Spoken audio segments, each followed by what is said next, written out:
Hello and welcome back to Supposedly Fun. My name is Greg and I'm here today to do a Friday Reads video where I wrap up the week in reading and anything else that has been going on. I finished 3 books this week and I am currently listening to another audio and I am just about to start another physical book. We'll talk about all of that in a little bit. It's been a bit of a quiet week, not much going on in the bookish world. We're sort of in that lull right now where there's not too much going on, but I am working on a list of books that I am most anticipating in the current year. I'm also working on my reading intentions for 2023, so all of that will be coming. And then other than that, not much has been going on. So the only thing I can really say is that we watched Guillermo del Toro's Pinocchio this week. It is on Netflix in the United States. And I am actually not a huge fan of Guillermo del Toro movies, but I did like his take on Pinocchio. And I thought it was really interesting, including a lot of elements from World War II that added a layer of poignance to it that I actually really liked. The only other thing we've been doing is we have been watching the TV show Veep. We are obviously very far behind because that show has ended at this point, but we have been sort of catching up to it. And that has been a really interesting experience as well. Julia Louis-Dreyfus, of course, is terrific in it. But I don't know that I would watch the show again, but I'm glad that we're watching it now, and it is funny. It is almost stressful, though we have typically been working through a sitcom, like a 30-minute sitcom, so we have something sort of comforting that we could squeeze into the end of the day before going to bed, and this isn't exactly a comforting show. But I'm glad we're doing it and working our way through it. And that's really all that's been going on this week. This weekend, we are also going to try to film the official library tour. Obviously, you have been getting sneak peeks of it all week as I've been doing my book haul revisit for January. And I also did a 2023 Queer TBR Tackle announcement. Details for that and a link to the book haul revisit will be down below. So you've gotten some sneak peeks of the library, but we'll have a video tour where we talk a little bit more about it and talk a little bit about some of the stuff you can't see in this. My favorite bookshelf in it is actually one that you can't see. It's over there. So we'll try to film that this weekend and have it ready for you. And then I'll keep working on my reading intentions for 2023. And I will also be working on my most anticipated. But actually, this is a good time. If there's a book that you are looking forward to in 2023, let me know what it is down below, because I am sort of wading through lists right now to try to pick the ones that are catching my eye. So if there's one that's caught yours, let me know. Because I'm looking at all of that right now. So put it in the comment section down below. And with that, let's just kind of move into the Friday Reads section of the video. The first book that I finished this week will probably be a bit of a surprise. It's a Tintin book. The Adventures of Tintin, The 7 Crystal Balls. This is by Hergé. I actually do not know how to pronounce that name, and I didn't think to look it up before I started filming this. So my neighbors are book people as well. It's really nice to live next to genuinely nice people, intelligent people who also happen to be book people. And we were over at their house and we were talking about things that you loved as a kid. And one of them was a huge fan of Tintin as a boy. So I didn't read Tintin until I was, I think, 19 or 20. Somebody gave me some Tintin books for my birthday. And I think I was old enough that I thought, well, these are kids' things, and I'm not a kid. So I was a little snooty about that and didn't really get into them. And Joel had never read one at all. So our neighbors kind of insisted that we just pick one of the Tintin books they have out of the pile, and we grabbed this one. I read it. Unfortunately, it is to be continued at the end. So I texted them, and they are going to check to see if they have a copy of this one called Prisoners of the Sun, because the story continues in that one, and hopefully that will be the resolution of it as well. If not, they have a stack of them, so hopefully if the resolution is not in Prisoners of the Sun, hopefully it will be in another one that they have. So odds are you may have heard of Tintin. They actually did make a movie of it, but he is a young journalist who goes on adventures all the time. It is a fun, clever... I'm old enough now that I'm not really concerned with whether or not I look silly reading something for children. So I didn't have that problem, and I'm able to say that there is a lot of fun here. This is actually a very clever story. Definitely dated. there is that, but there are also a lot of pratfalls in it. And it's almost surprising that didn't appeal to me when I was about 18 or 19, whenever it was that somebody gave me a copy, because I used to love The Three Stooges. I haven't watched The Three Stooges in a very long time, but it has elements of it that are kind of the same. Like Captain Haddock, his friend, is always hurting himself, running into things, knocking things over, falling downstairs, things like that. It's a bit much, but I can totally see, if I had read these younger, I probably would have absolutely loved them. So if you're a Tintin fan, let me know in the comment section down below. It would be interesting to read another one, because I do want to finish the story. So I will do that. Hopefully they have that copy and are able to locate it. But we shall see. The next thing that I finished over the week is actually something I was listening to on audio. It's The Geek Who Saved Christmas by Annabeth Albert. If you follow along, you know I love a queer romance, and especially a queer holiday romance. It's my thing. It's actually Joel's thing as well. He read this book last year in 2022 and loved it. And there were a couple of queer holiday books that I was thinking about, and I basically just told him, all right, you pick either your favorite or which one you think I would like the most, and he selected this one, and it worked. So the premise of this is that you have two men who have been neighbors for a couple of years at this point. They have definitely noticed each other, but they don't know each other very well at all. Gideon is a very enthusiastic, very organized person, really loves the holidays, and his impression of Paul, his neighbor, is that he's very handsome but sort of cranky, and for that reason he kind of keeps his distance. And then Paul, you never actually really know what he thinks of Gideon all these years, but he kind of notices how organized he is and that he's always running off doing something, but they never really meet until one year. Gideon, of course, always spearheads the neighborhood holiday decorating initiative and a lot of other neighborhood initiatives as well. And Paul comes to one of those meetings, and then Gideon sort of offers, well, I'd be happy to do your lights for you. Paul says no. But then Paul's brother, who has been living in California, I believe, reaches out and says that he is coming for the holidays, and he's bringing his girlfriend. He wants to propose on Christmas in the childhood home that he and Paul grew up in, and as such, Paul suddenly needs to decorate it. So not only so that it is actually decorated for the holidays, but it needs to look really good for an engagement. So of course he enlists Gideon to help him, and romance blossoms while they organize everything. It's a sort of predictable romantic plot, but I really appreciated a lot of the nuances here, because they are a couple who you can see why they fit and why they are sort of drawn to each other, and why their personalities kind of fit really well with each other in the end.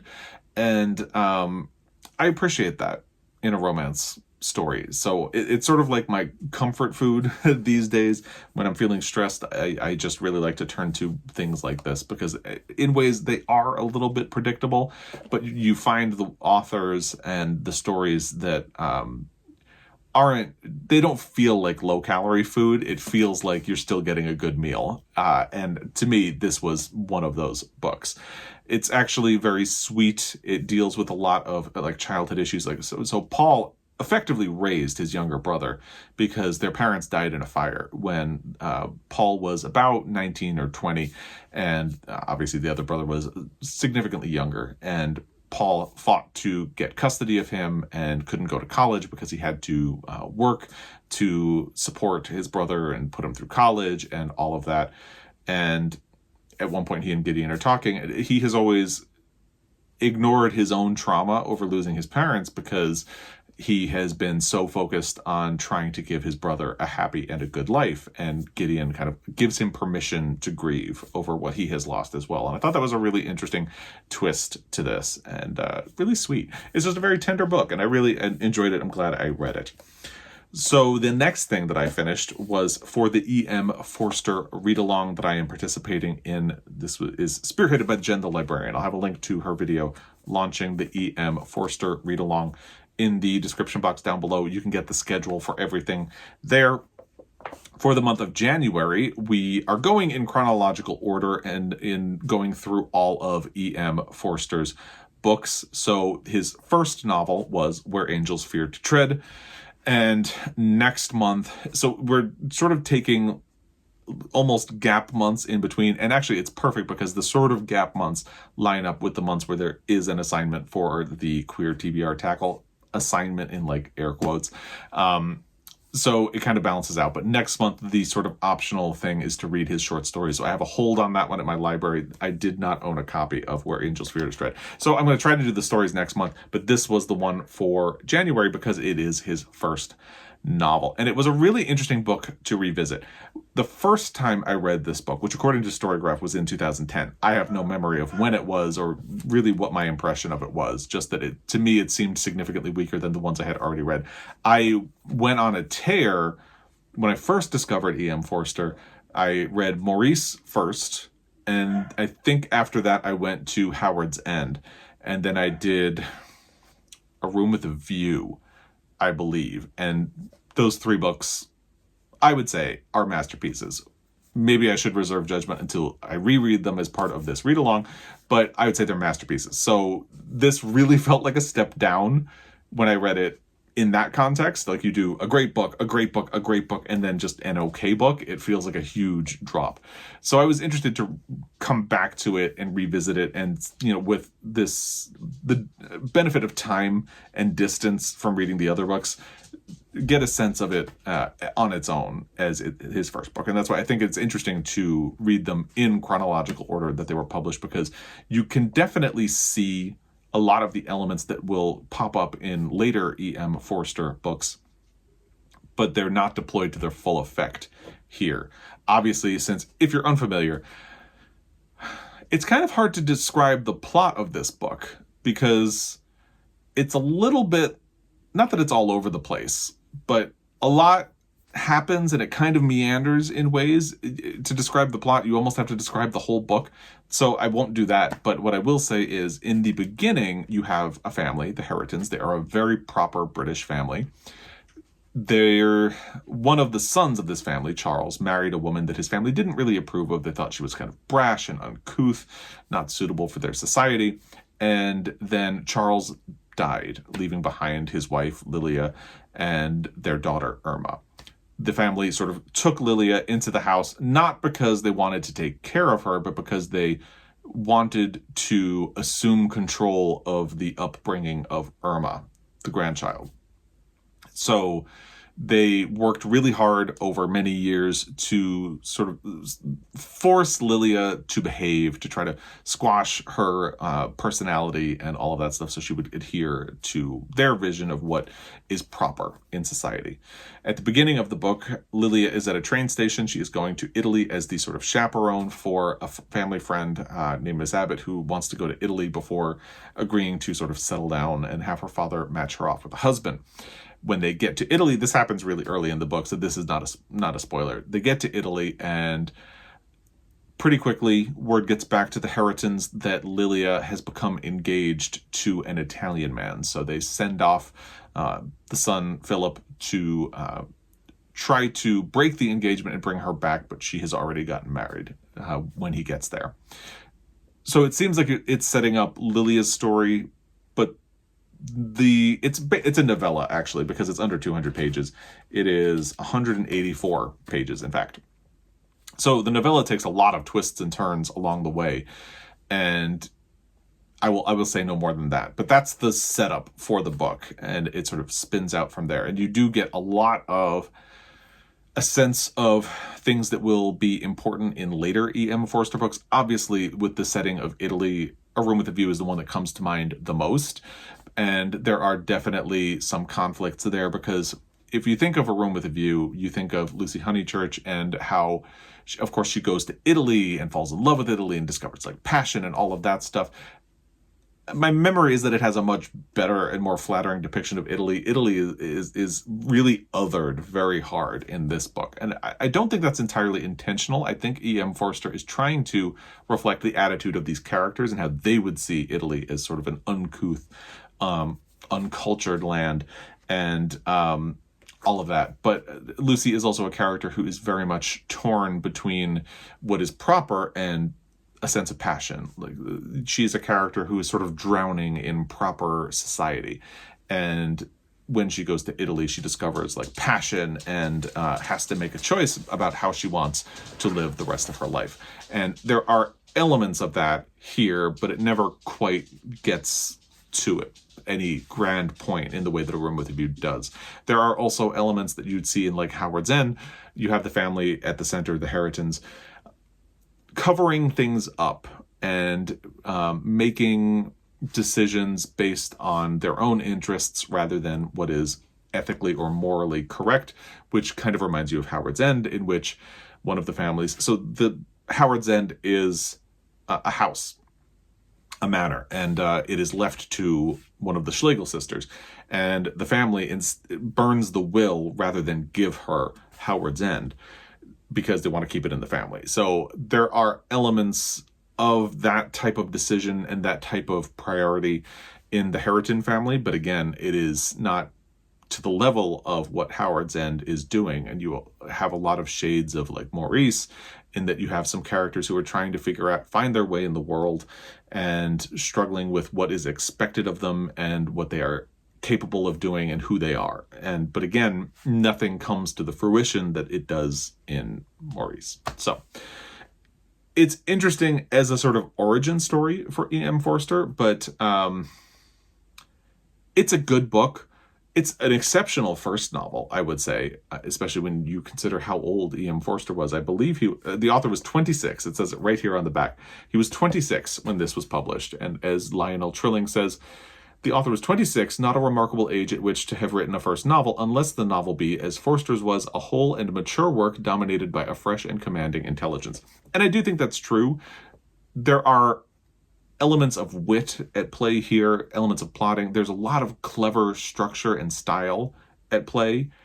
You can see all of the elements that will be great later in his career, but they're just good here. And, you know, that's fine. Obviously, good is great. But, well, good is good. Good is not great. But you can see what's leading him to greatness later. It's not a debut on the level of, say, The Bluest Eye was for Toni Morrison, or Love Medicine was for Louise Erdrich. I think those are probably the best debut novels, I would say. They are works that allowed the author to emerge as if fully formed, knowing exactly what they were going to try to do over the course of their career and what they wanted to say and how to say it. This feels like E.M. Forster finding his footing, and it will be interesting to continue with the next book in the series. So I'm glad I reread it. I got this copy from the library, so I'm going to have to take it back over the weekend, and we will go from there. So the next book that I'm going to work on before I get into what I'm currently listening is also from the library. It is Ducks, 2 Years in the Oil Sands by Kate Beaton. This had jumped onto my radar because it was on I think the New York Times 100 Notable, some other lists. It was popping up in a lot of different places at the end of the year, and it just sounds like a really fascinating story. So this will be the next book that I pick up. I have not started it yet because I actually finished Where Angels Fear to Tread just this morning. So this will be the next one that I do because I have to get it back to the library. I did not know it was going to be this big, but I'm really looking forward to this. And because it is a graphic novel, or graphic memoir, it should be really easy to try to fit in by the end of the weekend. And then I can move on to some other things that I would like to do. But before we go, let's talk about what I'm listening to on audio. So when I finished The Geek Who Saved Christmas, I actually spent a day or two, or maybe even 3 days, catching up on some podcasts. And then I just started yesterday a book called We Are Not Broken by George M. Johnson. I did not know George M. Johnson had another book out, but it turns out he does. George M. Johnson wrote the book All Boys Aren't Blue, which I really loved. It's sort of a memoir aimed at young adults, and this is... I don't think you have to be a young adult to read it, but it's sort of geared toward that. And this actually feels in the same vein because there's a lot of life advice for someone who is young in it as well. And but it's really interesting. So I am a little more than halfway through. I should be done by the end of the weekend, but I'm really glad I discovered this book because I actually ordered a copy. So I discovered it from shopqueer.co. which I discovered on Instagram. Eric Cervini, the author of The Deviance War, started it. It is an initiative to get queer books out into the world and into the hands of people who might need them. So he's actually going to be doing a bus tour to promote the store and to get queer literature out there, and I love that initiative. So I ordered a copy of this from his store and his website. I'll link the website down below. Check it out. And definitely follow them on Instagram, because I have gotten a lot of really great book recommendations from them. They have put a lot of things on my pile of possibilities and things that I would like to read. So this is one of the things that I discovered. I ordered a copy from them, but it is on Scribd, so I am listening to it now before it even arrives. And I am really enjoying it. I had kind of forgotten just how wise George M. Johnson is and how compassionate and empathetic and thoughtful he is about a lot of things. So the premise of this book is that it's sort of an elegy for his grandmother, who he and his cousins call Nanny, which I really appreciate, because I called my grandmother Nanny, but we did that because my great-grandmother was still alive, and rather than just call my great-grandmother all the time, we called her Grandma, and then my actual grandma became Nanny. So it's something that not a lot of families do. I think people would always get confused when I referred to my grandmother as Nanny. They would think that we had like a governess or something like that. But no, it was my grandmother. We just called her Nanny. But that's neither here nor there. It's sort of a love letter to her. They lost her just before the pandemic started. And there are letters from some of his other cousins to her and about what she meant to them in the book, and it's really beautiful. And he reads it, and it's full of a lot of nuance. For instance, at one point he talks about how if they misbehaved, they would have to go out and pick a switch that they would then be beaten with.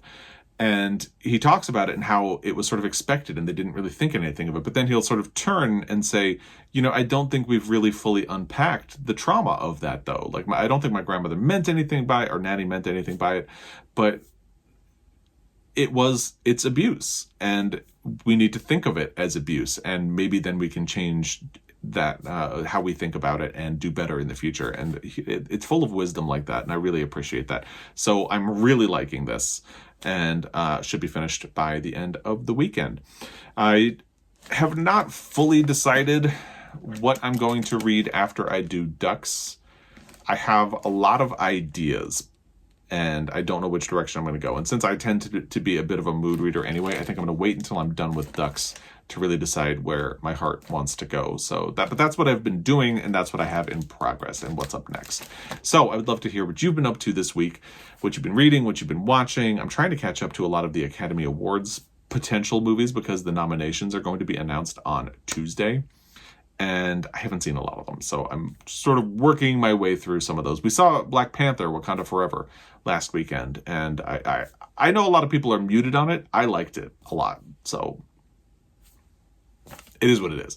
And for someone who has gotten very tired of keeping up with all of the different Marvel movies and storylines and things, it was nice to go in and feel like you didn't have to do homework to see it. So that I appreciated that. I liked it. But let me know what you've been reading, what you've been watching, what you're up to, whatever you want to talk about. Put it in the comment section down below. As always, I really appreciate your time, and I will be back. Until next time, happy reading.